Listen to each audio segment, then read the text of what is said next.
Bien, vamos a abrir la Biblia en el libro primero de Samuel. Vamos a buscar el capítulo número 16 del libro primero de Samuel.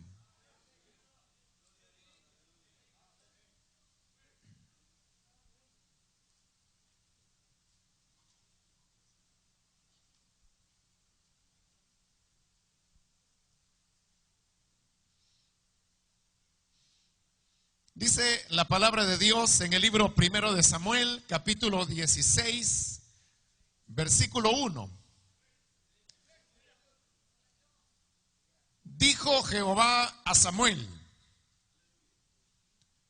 ¿hasta cuándo llorarás a Saúl, habiéndolo yo desechado para que no reine sobre Israel?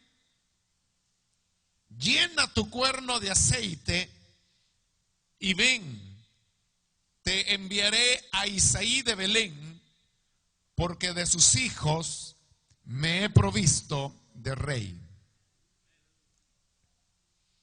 Amén. Hasta ahí dejamos la lectura. Pueden tomar su asiento, por favor, hermanos y hermanas.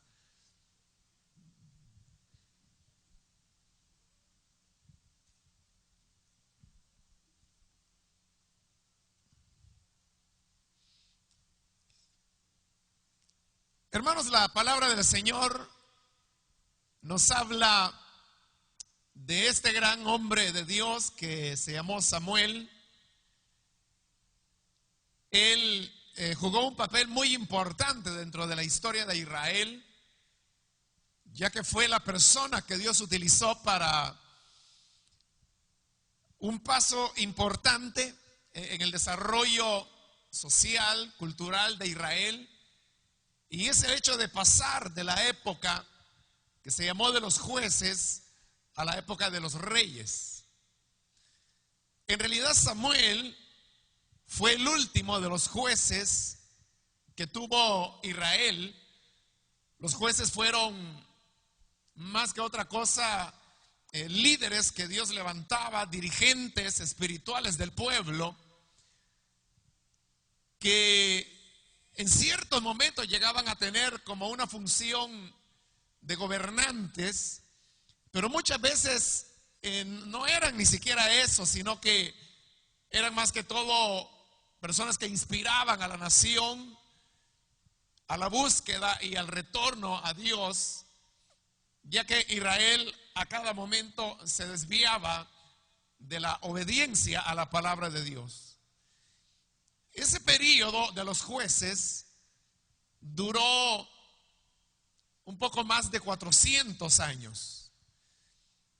Eso significa que fue un periodo verdaderamente largo, ya que si uno toma en cuenta, por ejemplo, en nuestros países latinoamericanos, realmente ellos son países desde hace una época muy reciente.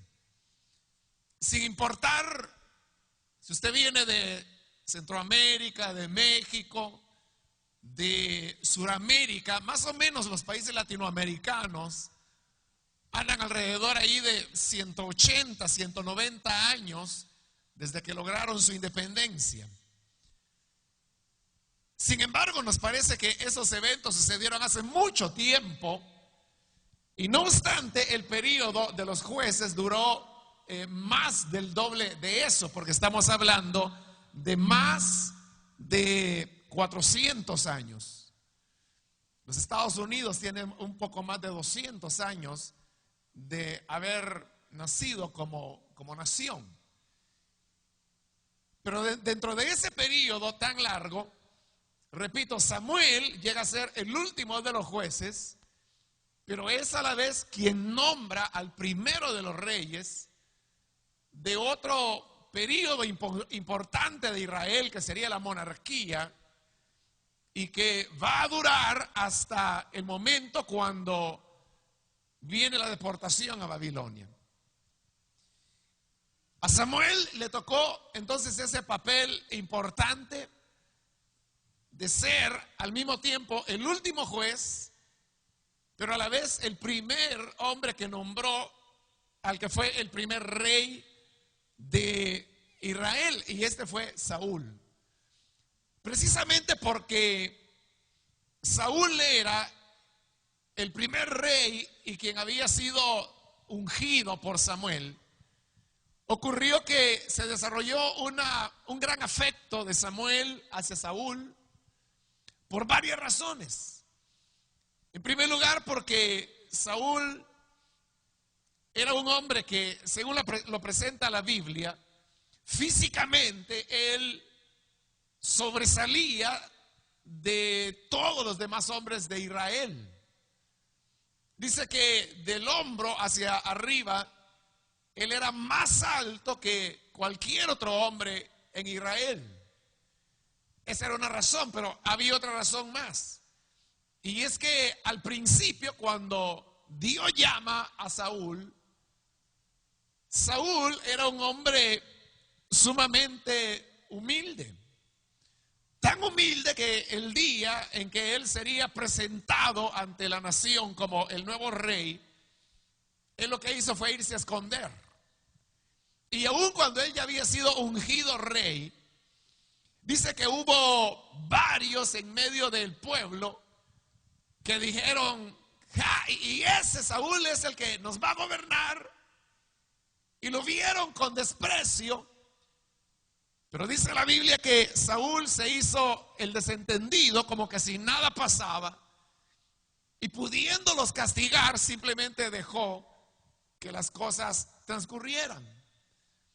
Luego Saúl comienza a tener las primeras victorias militares. Comienza él a jugar su papel de rey, y todo eso va desarrollando un afecto de Samuel hacia él. Llega un momento cuando Samuel lo quiere mucho, pero después que el reino se ha firmado ya en manos de Saúl, Saúl comienza a mostrar lo que verdaderamente él era, ya que la Biblia enseña que realmente él nunca tuvo un corazón para Dios. Por eso Dios después tendrá que buscar lo inverso, un hombre que sea conforme al corazón de Dios. Pero Saúl, repito, era lo contrario. Saúl era alguien que no tenía un corazón para Dios. Y por ello es que cuando se le asigna una misión importante como era la de ir y derrotar a los amalecitas, Saúl desobedece. Y como el mismo Samuel habrá de decirle a Saúl, realmente a Dios no le interesa ni los sacrificios, ni los holocaustos, ni nada que nosotros podamos traerle a él, sino que Samuel le tiene que decir: Dios lo que quiere es la obediencia. Más que sacrificios, más que holocaustos, Dios lo que quiere es obediencia. Pero Saúl muestra lo contrario, muestra la desobediencia. Y ante esa desobediencia es que viene Dios y lo desecha. Lo duro para Samuel es que él había ya desarrollado un gran aprecio por Saúl, pero además es el hombre que él ha ungido por rey. Pero ahora Dios lo está enviando de nuevo a él para que le diga a Saúl que él ya no será rey. Y eso es algo que carga tanto a Samuel, que el capítulo 15, el versículo final, que es el 35, termina diciendo: y nunca después vio Samuel a Saúl en toda su vida. Es decir, la relación se rompió de manera definitiva. Y Samuel lloraba a Saúl, y el Señor se arrepentía de haber puesto a Saúl por rey. sobre Israel. Pero lo interesante del pasaje es que dice que Samuel lloraba y lloraba y lloraba a Saúl. Y lo lloraba porque se había echado a perder, porque Dios lo había descartado, porque para Dios él ya era un hombre que no llenaba las condiciones que Dios quería, y por eso ahora Dios le desarraigaba el reino para dárselo a otro que ya Dios se había buscado. Pero Samuel, aunque era él mismo el que había dicho esas palabras porque Dios le dijo que las dijera, él no aceptaba ese hecho. Y era el aceptar que Saúl había sido ya desechado. Nosotros, hermanos, los seres humanos, Dios nos ha creado de una manera tal que ante las noticias desagradables, ante los problemas, nosotros reaccionamos protegiendo nuestros sentimientos y nuestras emociones. Por ello es que cuando nos viene una mala noticia, la primera reacción que uno tiene es la reacción de negar lo que está sucediendo, lo que uno sabe que es verdad, pero uno no quiere aceptarlo, no lo quiere recibir. Esta reacción, hermanos, se ve muy marcada, por ejemplo, cuando muere una persona a quien nosotros le tenemos mucho aprecio, un familiar, alguien a quien amamos, de repente muere, pero cuando viene a nosotros el golpe, la noticia, lo primero que hacemos es negar. Y por ello es que están bien marcadas las etapas por las cuales tiene que pasar una persona que ha afrontado la muerte de un pariente, una enfermedad, una pérdida, algo que le lastimó, le dañó. Pero la primera etapa es la etapa de negación. Y es cuando uno no quiere aceptar lo que ha ocurrido, lo que ha sucedido, uno se niega a ello. Pero en ese momento es la manera en que nosotros los seres humanos nos protegemos de el dolor, de aquello que atenta en contra de nosotros. El problema es que uno no puede ni debe quedarse en esa etapa, porque después de eso viene la nueva etapa, que es ya la etapa de la aceptación, que es cuando la persona reconoce el hecho y dice, bueno, es cierto, murió mi mamá, mi papá, mi abuelo, cualquiera sea la persona que hayamos perdido, o decimos, bueno, en verdad perdí la casa o perdí el trabajo. Es decir, la persona acepta la mala noticia en la segunda etapa. Pero luego viene una tercera etapa, que es la más larga y la más difícil, que es la de la asimilación. Porque no es lo mismo que usted diga, bueno, yo acepto que esta persona murió, pero asimilarlo, eso es otra cosa. Hay personas que nunca superan la tercera etapa, que es la de la asimilación. Y por eso es que hay personas que murieron hace mucho tiempo, a veces hace décadas, pero hay personas que todavía continúan guardando y lavando y planchando la ropa de la persona fallecida. Y siguen conservando la habitación tal como la dejó la persona fallecida. Y hay algunos que van incluso más allá, y cada tarde, cada noche le sirven el almuerzo, le sirven la cena, esperando que va a llegar a comer. ellos ya aceptaron que la persona ha muerto, pero no lo han asimilado. Pero cuando se logra asimilar, entonces viene ya la última etapa, que es la cuarta, que es donde ya la persona se acomoda. Es una etapa de acomodamiento. La persona se acomoda a las nuevas condiciones.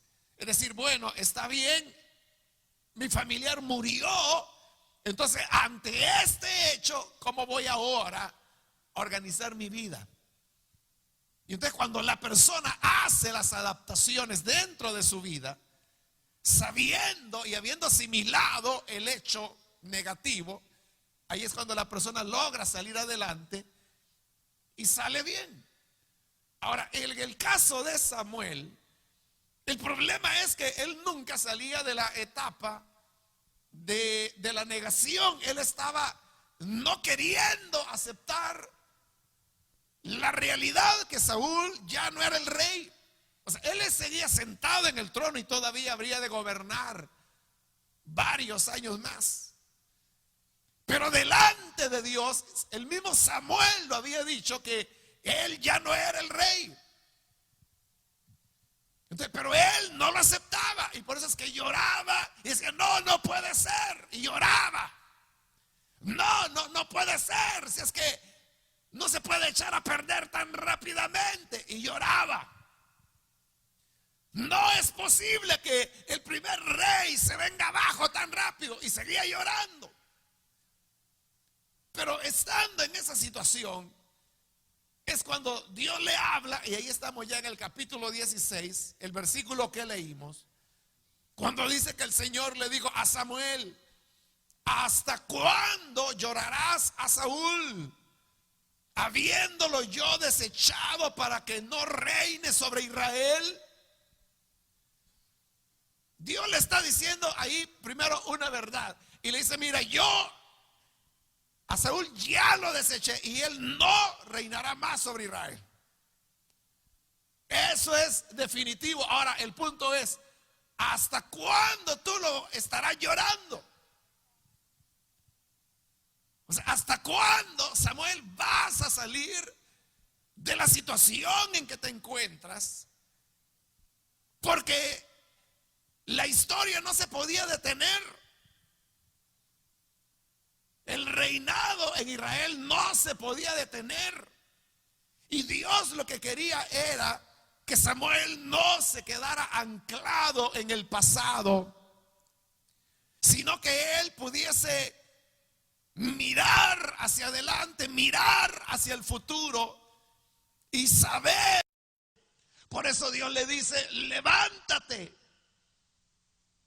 llena tu cuerno de aceite y ven, te enviaré a Isaí de Belén, porque de sus hijos me he provisto de rey.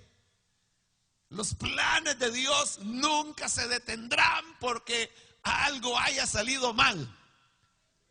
Los planes de Dios siempre seguirán adelante, pase lo que pase y ocurra lo que ocurra.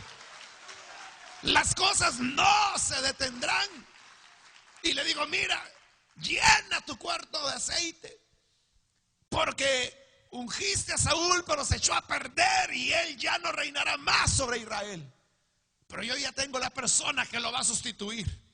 Tienes que ir a casa de Isaí, que era el papá de David, a Belén. Y ahí está el hombre que yo he escogido para que sea rey sobre Israel. Entonces lo que Dios le está diciendo a Samuel es, no te quedes atado al pasado, no te quedes atado al ayer, porque está bien, Saúl era alto, era fuerte, era humilde en su momento, aunque ahí ya no lo era. Pero yo ya lo deseché, eso ya quedó en el ayer, y tú, ¿hasta cuándo lo estarás llorando? Muchas veces, hermanos, ocurre que en nuestra vida nosotros nos quedamos atados al pasado.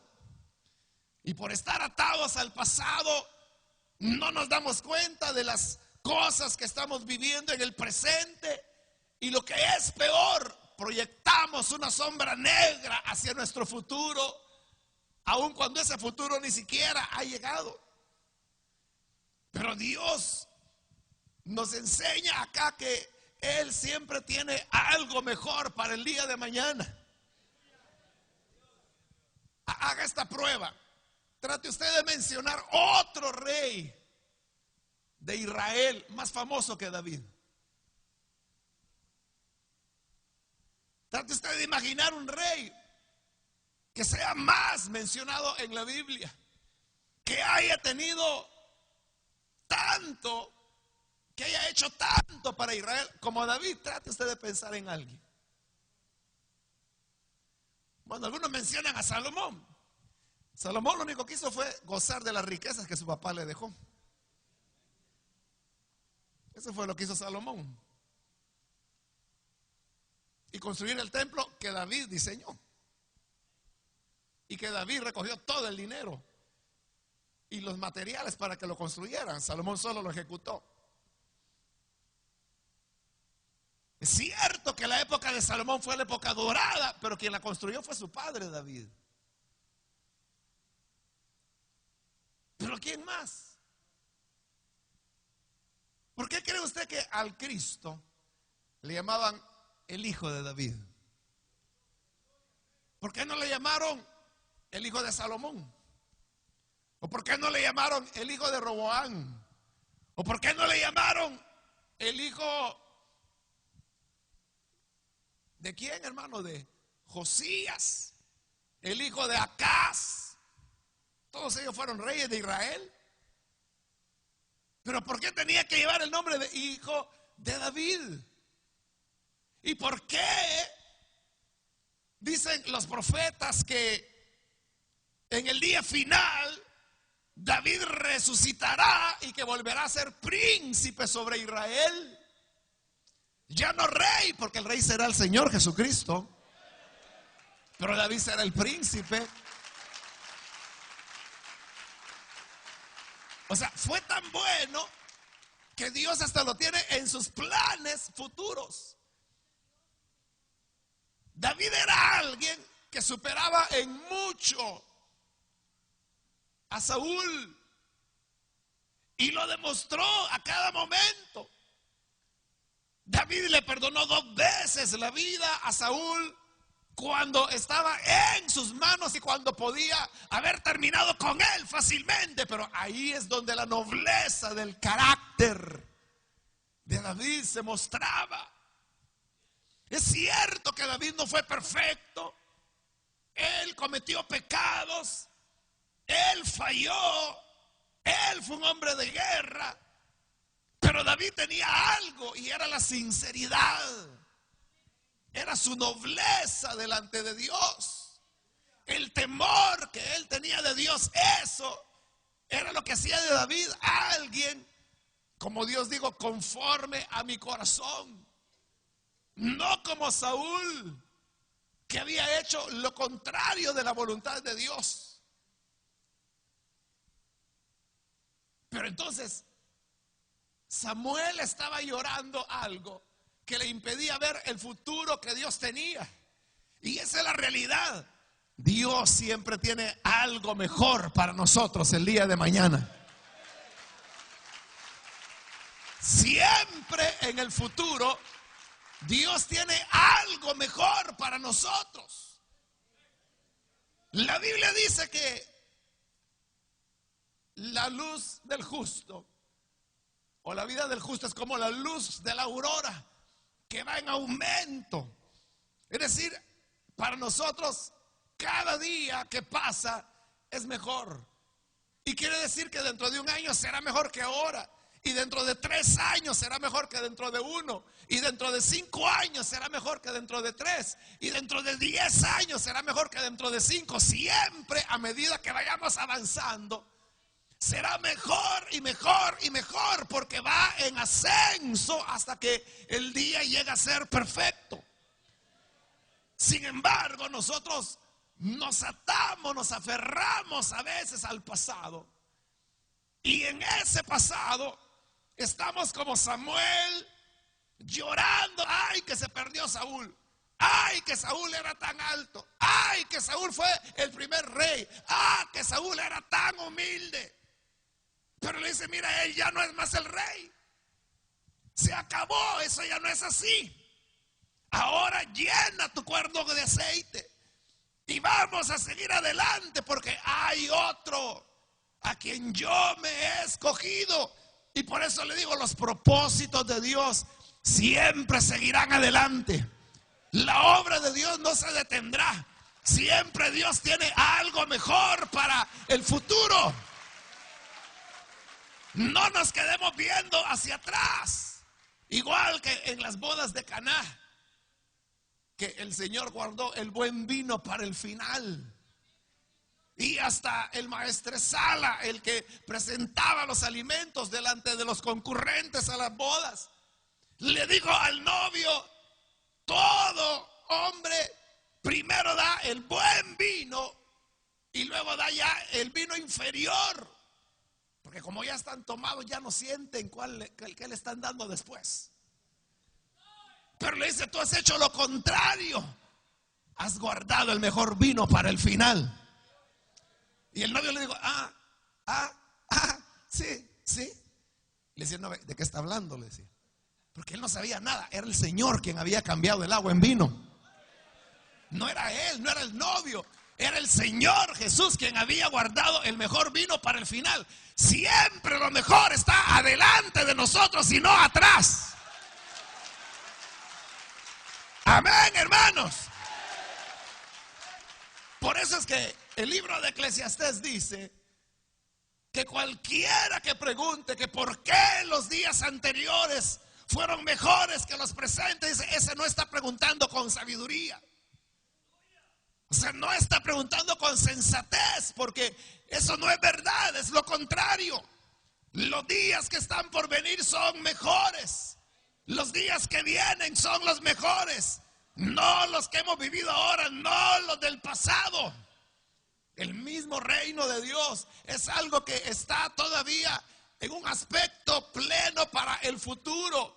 Y el Señor Jesucristo, lo que ahora ha pasado fue su encarnación, su muerte, su resurrección. Ahora está intercediendo por nosotros, pero pronto viene la mejor parte de todo.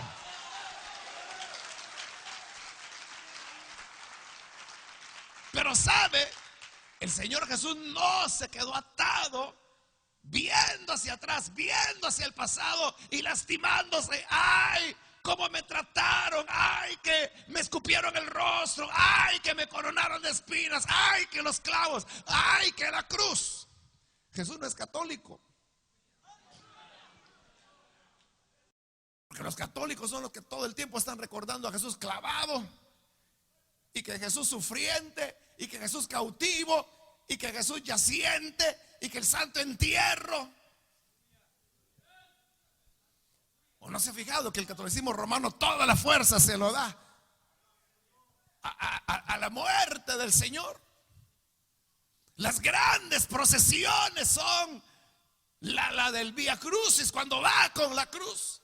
La más solemne, la del santo entierro, porque se murió el Señor. Pero, ¿y el domingo de resurrección qué hacen? Nada. Antes sacaban una procesión chiquita que se llamaba el ángel del farolito. Pero hoy ya ni eso hacen. Porque lo crucifican, lo entierran y ahí lo dejan todo el año.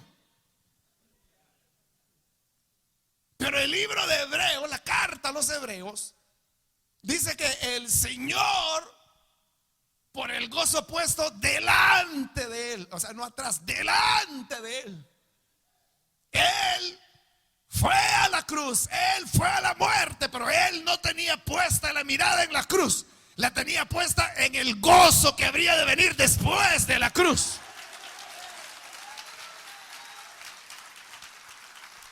Entonces, si algo tenemos que aprenderle al Señor, es a no ver la cruz, no a ver la desgracia del momento, sino que el gozo que viene después, porque aquellos que aman a Dios, todas las cosas les ayudan a bien. todas las cosas, todas las cosas, todas las cosas ayudan a bien. Hace años me invitaron a un funeral y yo fui y prediqué, y lo que prediqué fue en este versículo que le estoy señalando, no este de Samuel, sino que el de Romanos, que dice que a los que aman a Dios todas las cosas les ayudan a bien. Y yo dije en la predicación, porque era un buen hermano el que había muerto, yo estaba seguro que se había ido con el Señor, y yo dije, esto es bueno, porque Él está en la presencia del Señor, no puede estar en un lugar inmejorable, y seríamos egoístas si nosotros quisiéramos que Él estuviera acá. Mejor dejémoslo ahí donde el Señor lo tiene, gozando de la presencia, que es lo que Él deseó cada día de su vida. Y en el momento que yo prediqué, sí, todos dijeron amén y gloria a Dios. Pero cuando terminé de predicar, se me acercó una hermana y ella venía llorando y me dijo, hermano, yo quiero que ore por mí. ¿Y por qué? Le dije yo. Porque a mí me cuesta creer eso que usted dijo, me dijo. Yo no le hallo aquí cuál es la manera o qué es lo bueno, porque dice que todas las cosas ayudan a bien, pero ¿y aquí cuál es el bien? Yo no le hallo el bien en que se haya perdido el hermano. Yo no sé cuál es el bien. Claro, en un momento así es difícil a veces poderlo ver, pero Dios no nos pide que comprendamos, solo nos pide que le creamos. Que todas las cosas ayudan a bien. Todo ayuda a bien. Y aunque usted diga, yo no entiendo cómo esta situación es para mi provecho, o algunos van aún más allá y dicen, ¿cómo es posible? Hace 5 años hubo un caso en El Salvador de un niño de 9 años que secuestraron. Y estaban pidiendo un dinero de rescate a la familia, pero la policía detectó dónde estaba, dónde tenían al niño, y entonces fue la policía y incursionaron para rescatar al niño y capturar a los secuestradores. Y sí los capturaron, pero el problema es que uno de los secuestradores, al ver que eran atacados por la policía, lo que hizo fue matar a balazos al niño, 9 años. Y mataron a algunos policías también, pero los capturaron a todos. Ahora le quiero decir que hoy es viernes, hace 2 días, el miércoles fue. El papá de este niño, que no es cristiano, pero invitó a una serie de iglesias y de pastores, porque él quería presentar un libro de fotografías de su hijo y de memorias, cosas que él ha escrito a lo largo de estos 5 años. Y yo le dije a mi esposa, vamos, le dije, porque estoy seguro que de todas las iglesias que han invitado no va a llegar nadie, vamos nosotros. Y yo ni lo conozco a él, ni lo conocía. O sea, solo lo había visto en los periódicos porque fue un escándalo eso en el país. Y así fue. Llegamos, era en un hotel y la reunión era tan pequeña que era en una habitacioncita chiquita. Y lo que le dije a mi esposa, nadie llegó de todas las iglesias, éramos los únicos. Yo lo hice por solidaridad con él, pero lo que yo veía en él y en las palabras que él decía era como un deseo enorme de querer aferrarse de Dios. Y por eso es que había invitado a tantos pastores, de los cuales no llegó ninguno más que su servidor. Pero eso notaba yo como en su dolor, en esta situación. Y él hasta me regaló uno de sus libros y me dijo gracias por su solidaridad y me lo firmó. Pero al leer algunos de los poemas que él ha escrito ahí, que fueron escritos en diferentes momentos en estos 5 años desde que el niño fue asesinado, hay algunos donde él se pregunta, Señor, ¿en verdad existes? ¿Por qué permitiste esto? Y luego una desesperación, Señor, por favor no permitas que yo vaya a blasfemar contra ti. Entonces se nota en él una desesperación de querer abrazarse de Dios. O sea, yo no sabía que él estaba en ese estado. Yo fui simplemente por respeto a él, a sus sentimientos y por el caso pues que fue conocido, se ve en todos los periódicos. Entonces yo llegué y me presenté y le dije: soy fulano de tal, soy pastor de esta iglesia y estoy aquí para acompañarlo. Y él, muy agradecido, me dijo: gracias, me dijo, por venir. Pero el punto es, hermanos, que aunque nosotros, como este hombre en este momento, yo creo que Dios algún trato va a tener con él. Pero hay momentos en los cuales uno está así. Dice: Señor, ¿y por qué? ¿Y cuál es la razón? ¿Y qué es lo que yo hice? ¿En qué fue lo que fallé? ¿Por qué me estás castigando? ¿Cuál es el error que cometí? Y sabe, a veces no hay errores. Igual que el ciego, Señor, ¿quién pecó? ¿Este o sus padres para que haya nacido ciego? ¿Quién es el culpable? ¿A quién le echamos la culpa? Y el Señor dijo: ni a él ni a sus padres, porque esto ha ocurrido para que se manifieste la gloria de Dios. Entonces, a veces no hay explicación, no hay culpa, no hay pecado. Uno es fácil, el hombre, nosotros que somos malos para juzgar. Así dice Santiago, que somos malos jueces, dice. Entonces, rápido: no, eso le pasó al hermano y ya decimos por qué, ya jueces, ya de una vez, hasta dictamos sentencia. No, eso le pasó a esta hermana por tal y tal cosa. Pero a veces no es cierto.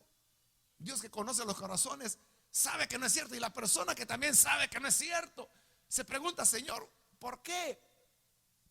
Y a veces uno no encuentra ese por qué, no encuentra la respuesta. Sin embargo, si nosotros vemos hacia el futuro, el Señor dice: mira, llena tu cuerno de aceite. Esto no ha terminado, esto sigue. Tú estás llorando por Saúl, y ese es un hombre que no vale ni la pena.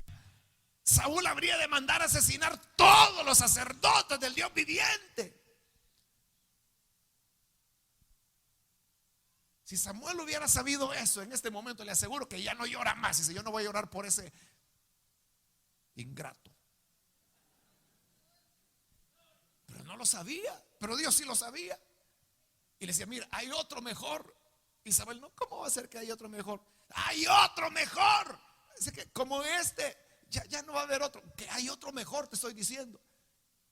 Pero a veces así somos nosotros. No, si es que yo quiero el carrito que se me rompió, y ese es el único, y yo no lo quiero cambiar, y yo lo quiero así como estaba, y quiero que me lo devuelvan, y si no me pongo a llorar. Así somos, como niños peleando por un capricho, cuando Dios dice: mira, no te quedes ahí. ¿Hasta cuándo estarás llorando? ¿Hasta cuándo estarás llorando? Donde Dios a veces lo que ha hecho es poner un punto, nosotros lo hacemos coma y queremos que siga la frase. Pero Dios dijo: punto y aparte.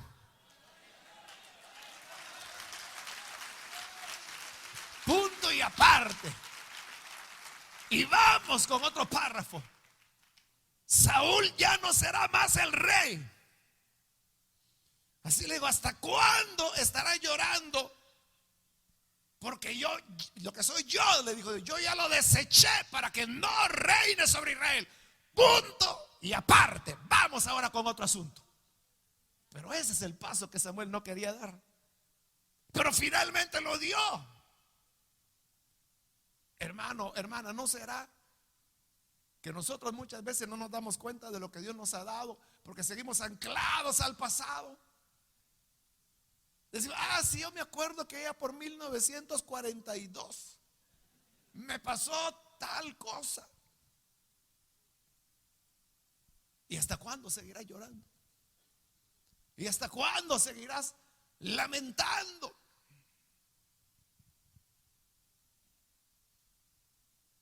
Fíjese, esta historia es real. Me la contó un hermano de un tío, creo que era de él. La cosa es que este señor se había casado y su esposa murió. Pasaron los años y él se volvió a casar.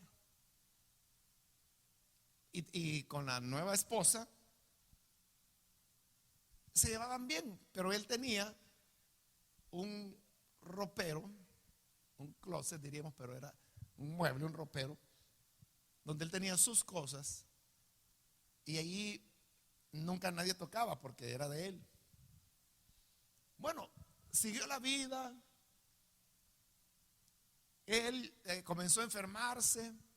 Entonces el hermano al cual yo conozco y es el que me ha contado la historia, a él le tocó porque ya era un anciano él, y entonces lo llevaba al médico.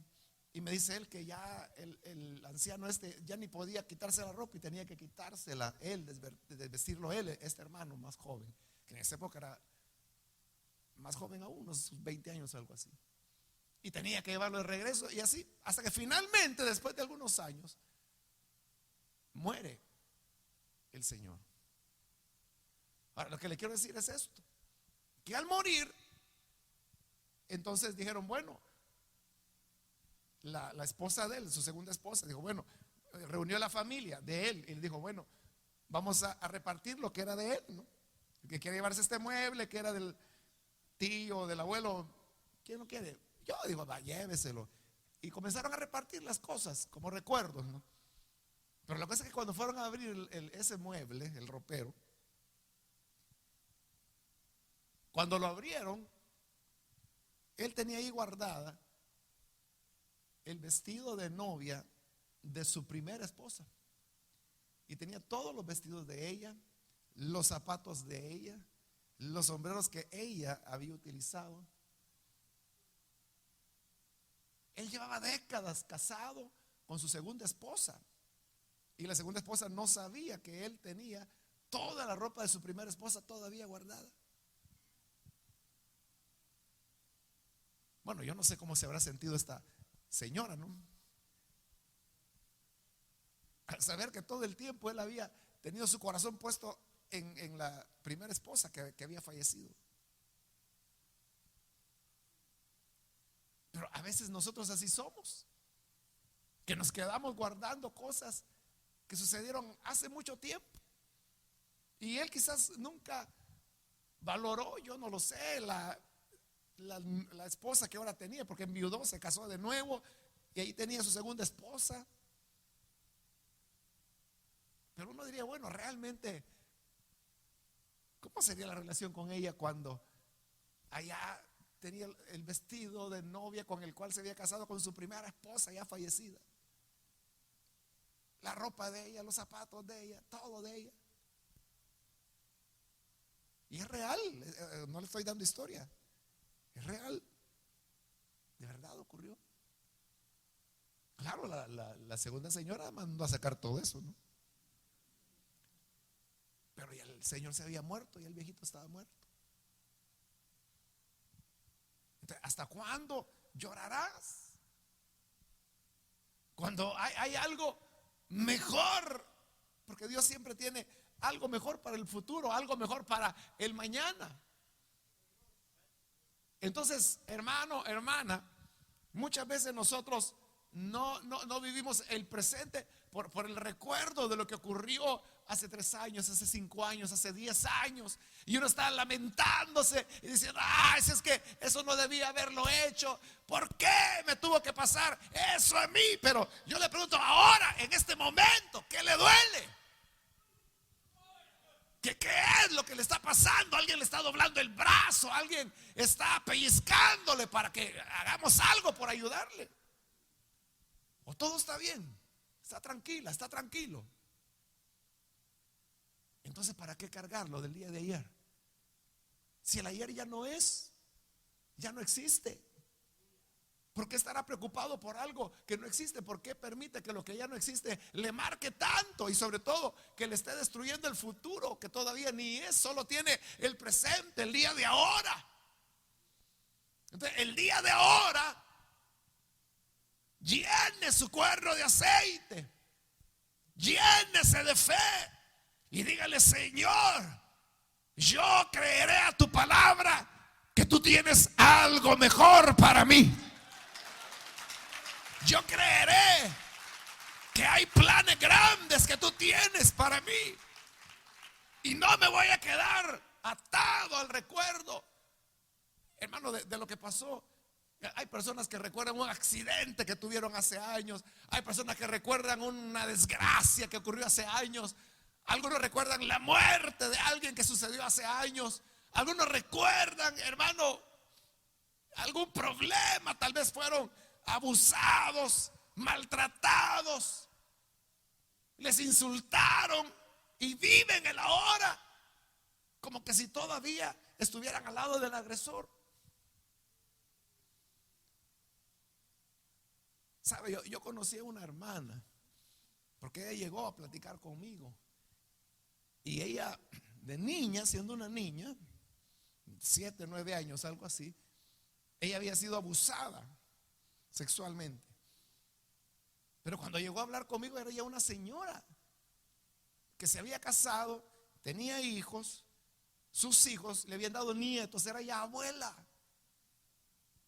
Pero ella seguía sufriendo por aquella situación que le ocurrió cuando era una niña. Y saben algo, ella conocía al agresor y el agresor se había muerto como unos 15 años antes de llegar a hablar conmigo.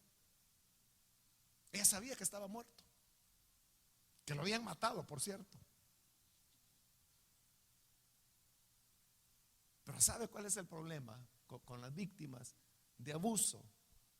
Sea de violencia, sea de abuso sexual, es que le tienen temor a hacerle frente al recuerdo. Y todo el tiempo le andan huyendo. Y le andan huyendo. Y sienten que el recuerdo es como un toro que les quiere acornear y que les anda siguiendo. Y corren para un lado y el toro va detrás y dice: no, yo no quiero ver ese toro que se llama recuerdo. Yo no quiero enfrentarme con él, yo no quiero acordarme de eso, yo quiero olvidarlo. Y mientras más corre, más el toro le sigue. Entonces yo le digo: mire, haga una cosa, deje de correr, párese ya, dele la vuelta y agarre ese toro por los cuernos. Vamos a ver si es cierto que así como mujer, así puede tener la fuerza suficiente. Entonces le digo: haga un alto y enfrente ese recuerdo.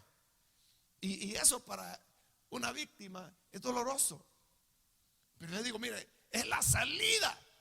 Entonces le digo: mire, enfrente el recuerdo. Y cuando ya lo han enfrentado, ¿y ahora qué va a hacer con él? ¿Va a pasar llorando toda la vida? Entonces les invito a que hagan una renuncia a ese recuerdo. Es decir, yo no voy a permitir. Porque sabe, ese abusador, por ejemplo, de esta hermana que le estoy contando, tenía como 15 años de muerto, pero seguía abusando de ella. ¿Cómo? Por el recuerdo. Desde los 9 años ella no lo había vuelto a ver. Pero durante toda la vida de esta mujer, ella había sido continuado siendo abusada. No físicamente, porque solo había ocurrido una vez cuando ella tenía 9 años, pero con el recuerdo. Era como sufrir el abuso cada día, cada día, cada día, cada día, cada día, cada día, hasta que llegó a hablar conmigo. Y entonces le dije: bueno, ¿y hasta cuándo usted va a permitir que esto continúe? ¿Hasta cuándo usted va a permitir que este hombre continúe abusando con usted? Si hasta muerto todavía la está molestando. Ya en la tumba y todavía la perturba. Y entonces ella agarró valor y dijo: no voy a permitir que este recuerdo siga destruyendo mi vida. Ya me la destruyó la mayor parte. Quiero disfrutar a mis nietos, quiero ya ser libre de eso. Y lo hizo y se liberó porque llenó su cuerno de aceite y miró hacia adelante, no hacia atrás. De igual manera, no nos quedemos anclados en el pasado. Suelte el pasado, suéltelo. Como dice Pedro, trayendo nuestras cargas delante de Él. Echemos nuestra ansiedad sobre el Señor. Y entonces la paz de Cristo vendrá sobre nosotros. ¿Sabe algo? La sangre de Cristo tiene tal poder que marca una frontera entre el ayer y el ahora. Por eso Jesús dijo que Él tenía que lavarnos los pies cada día. Porque el Señor cada día es un nuevo principio. Y dice: hasta aquí, y la sangre borra el pasado. Y la vida sigue. Y cada día podemos tener nuevos problemas, pero de nuevo la sangre de Cristo marca la frontera y lo borra. Y ahí vamos, adelante, adelante, adelante, adelante. Jesús lo dijo, basta a cada día su propia preocupación. Este día algo le preocupó a usted. Algo le preocupó. Que venía en el camino, que si había o no había habitación en el hotel, que si le tocó irse a otro lado. Algo le preocupó. O está pendiente, no ha venido el fulano. Quizás se quedó a media calle. Entonces el Señor dice, bueno, que esa preocupación sea para hoy. Pero si usted a esta le quiere añadir la de ayer, y la de la semana pasada, y la del mes pasado, y la del año pasado, y desde que usted tenía 5 años, ay, mi hermano, con razón solo pasa con migrañas, con úlceras, con nervios, que no puede dormir. Claro, que la gastritis, que el lumbago, que los huesos, que la artritis, que los dientes, que el pelo se me cae. ¿Y cómo que no? Pero permitamos que la sangre de Cristo ponga la frontera y traigamos nuestras cargas delante del Señor. Así que Samuela, ¿hasta cuándo vas a estar llorando? Llena tu cuerno de aceite. Y dice el Señor, vamos adelante, que la vida continúa. La vida todavía es hermosa, todavía hay planes, todavía hay más. Hay algo nuevo para ti, algo más grande que ni siquiera imaginas. Eso es lo que le ocurría a Samuel, que no imaginaba, él no podía concebir que podía haber alguien mejor que Saúl. Y sí lo había. Era el muchachito David. Dios también tiene algo mejor para ti. Y eso viene, pero no lo vas a ver si tienes los ojos llenos de lágrimas. Deja de llorar y descansa en el Señor, porque todas las cosas ayudan a bien a los que le aman.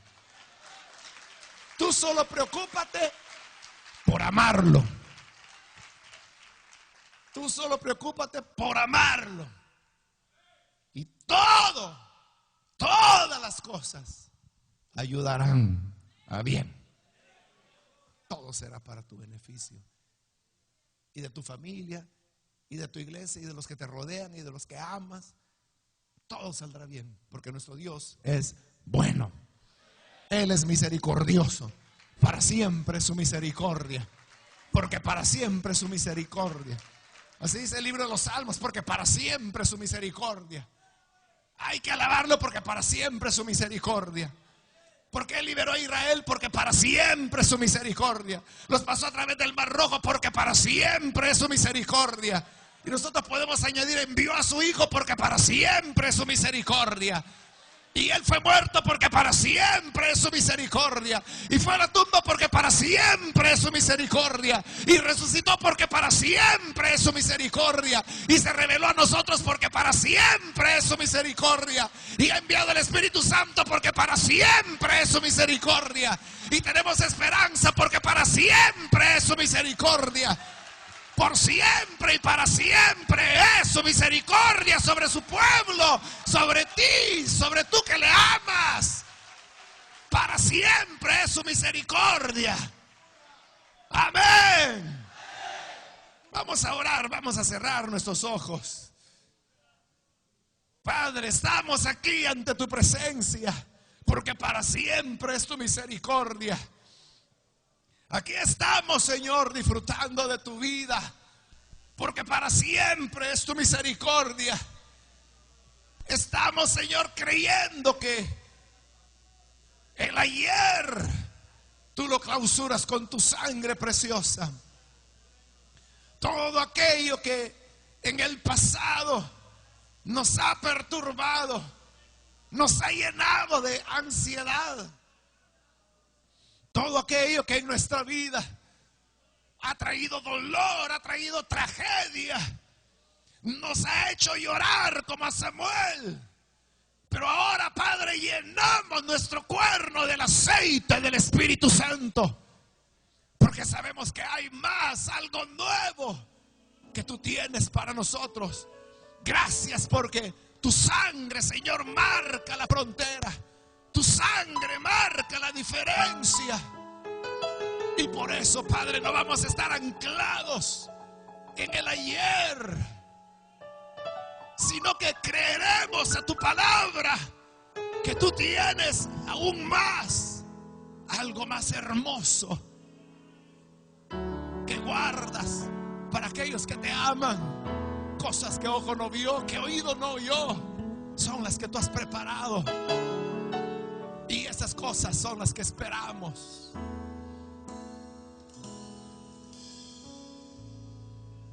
Vamos a mantener así esta actitud de oración.